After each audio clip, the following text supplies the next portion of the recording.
Men in Black International is the fourth film in the Men in Black franchise and is an attempt to reboot the franchise as a whole from the Will Smith/Tommy Lee Jones era of the franchise.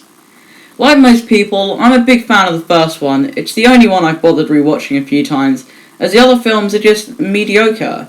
I wasn't asking for this to be as good as the first one, so I just went in hoping for a fun time. And it's fine. The film is just fine. I could end this review right now by just saying the words, "It's fine." I don't need to continue, but I will, because you deserve more detail than that. But, in summary, it's fine. There's nothing too remarkable, there's nothing offensive, it's just straight in the middle of good and bad, not slightly skewed on one side, just straight in between. The 2 stars are the only standout things in the film.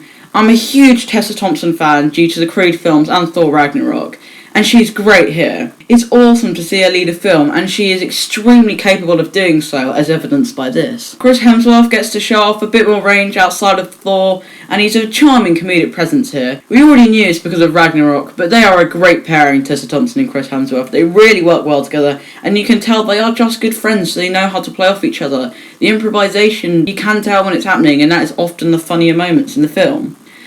And I love Kumail Nanjiani. He is so funny in real life, and I was so happy to see him in a big blockbuster. He deserves all the work in the world, and I hope this film gets him that, as he is great here, and I hope it just showcases how fantastic an actor and comedic presence he is. He is so funny in anything I see him in, and he is the funniest part of this film as well.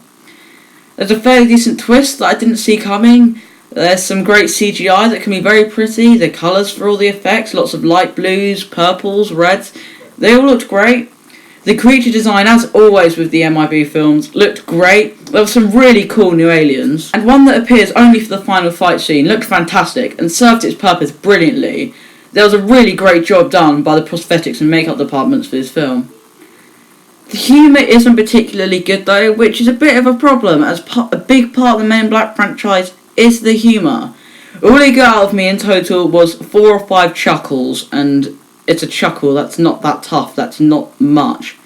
A lot of the jokes miss, and even Kumail Nanjiani, despite still being the funniest part of the film, still isn't that funny. He's hilarious in The Big Sick, which is a film that everybody watching this video should absolutely see. It's incredible. And he is so funny in all the videos and interviews that I see him in. He is so funny, but somehow he just isn't here. I know there was improvisation, but I don't know what it was. The humour just didn't work here, and that is a massive problem, because Men in Black's signature combination of genres is science fiction and comedy. So if you make one part of that bad, that's not a good thing. And the villains are very disposable, but they have some nice visual effects every now and then. Rebecca Ferguson's Riza looks really odd when she's using all of her arms. Her wig looks really strange, flying all over the place, all stripy, just looked weird. And again, she's perfectly serviceable for her sequence of scenes. And overall, it's just fine. It's not good, it's not bad, it's not extremely entertaining, it's not extremely boring. It's just a perfectly serviceable studio movie trying to keep the franchise alive, just in case there's a bit more money left in it. And I was mildly entertained in parts, mildly bored in parts, and I won't need to be neuralised in order to forget this in a few weeks' time, so I'm going to give Men in Black International a 5 out of 10. You may think this is a bad score, as it's the lowest score I've given on the channel, but a 5 is right in the middle of all the scores that I could give, so it perfectly represents how the film was neither good or bad, but smack bang in the middle of the two, and that is exactly how I would describe this film's quality. That was my review of Men in Black International, guys, and I hope you enjoyed it. Goodbye.